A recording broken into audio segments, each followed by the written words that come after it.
paper mill, an equestrian center, tourism along the Roanoke River. There's a philosophy at work in this rural farming town. Plant as many seeds as you can, and perhaps something will grow. The root of life be taken, and the seed of life be sown. The tree of life chopped down as another tree is grown.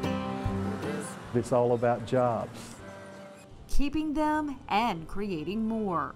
There's not a lot of business growth organically in most places, so we're looking at what do we have to sell in Martin County. Specifically, land, water, and trees.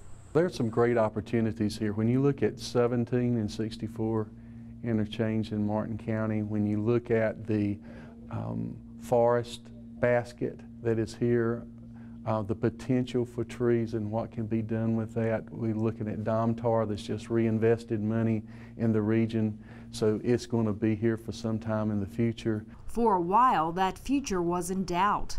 Economic setbacks and changing markets had the area's largest employer, wood fiber company Domtar Plymouth, debating a drastic change, deciding to make the material in diapers and feminine hygiene products instead of copy paper. We're repurposing our assets to produce fluff pulp. We'll be producing 100% fluff pulp by the end of the year is what we'll be producing. If you hadn't taken that step to evolve, what would have happened with this plant? Yeah, again, with the decline of the fine paper market, there's less people using that product. There's a very good chance it would have been shut down. About 1,500 people used to work at the former Weyerhaeuser plant.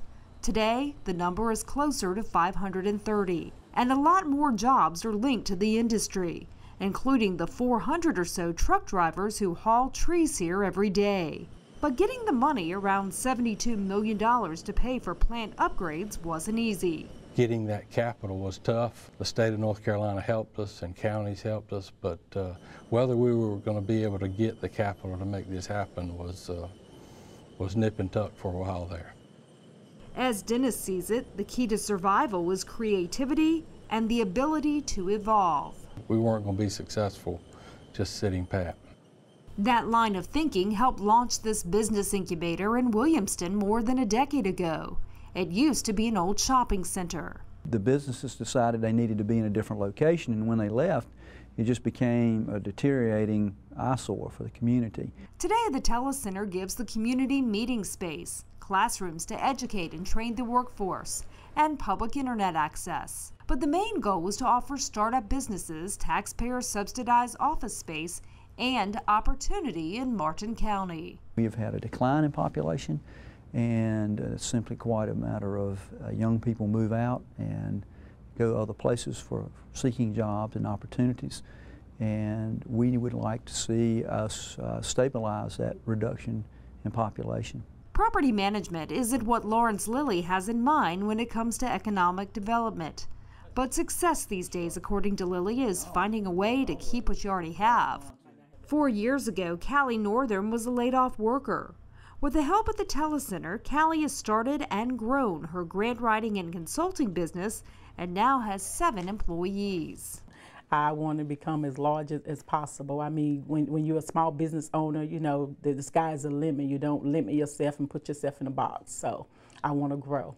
And when pharmaceutical company Quintiles wanted to expand its Research Triangle Park operation, they used the Telecenter to conduct interviews and training before locating next door in 2007. Having a site here allows them to have work done in the continental United States in an area where they can take advantage of the cost efficiencies provided in a rural area. 20 people work here at the Quintiles Data Center. For Becky Edwards, it was a chance to come back home, just about an hour and a half from corporate headquarters. When you grow up in a small town, there are not job opportunities there. And so that's one of the wonderful things that this facility has done, is to bring some high-tech job opportunities back to Martin County. There are 11 full-time employees here.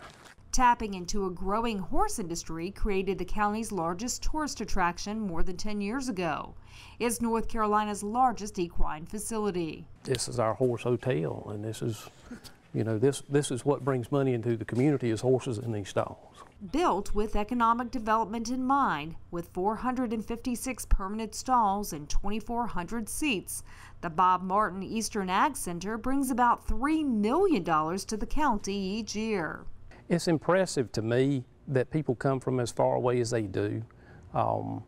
Regular exhibitors from Canada, from Nova Scotia, all the way down to Florida, and as far west as Texas, on a pretty regular basis to little old Martin County impresses me. Just north of the boardwalk here is a large wildlife refuge. Community leaders are also trying to harness tourism on the Roanoke River. Recognizing each piece of what they're trying to accomplish is part of a bigger economic picture. You can't move forward on one front and expect much success unless you bring all those things together and move them together equally. Brent cautions you have to add patience to any plan. And while it's been hard during the economic downturn, community leaders claim there's one more ingredient Martin County can market. If they have multiple options and somebody out there just wants them more than somebody else, and they feel that they can make a difference there, in the final analysis, that can be the piece that makes that decision come our way. And the seed of life be sown, the tree of life chopped down.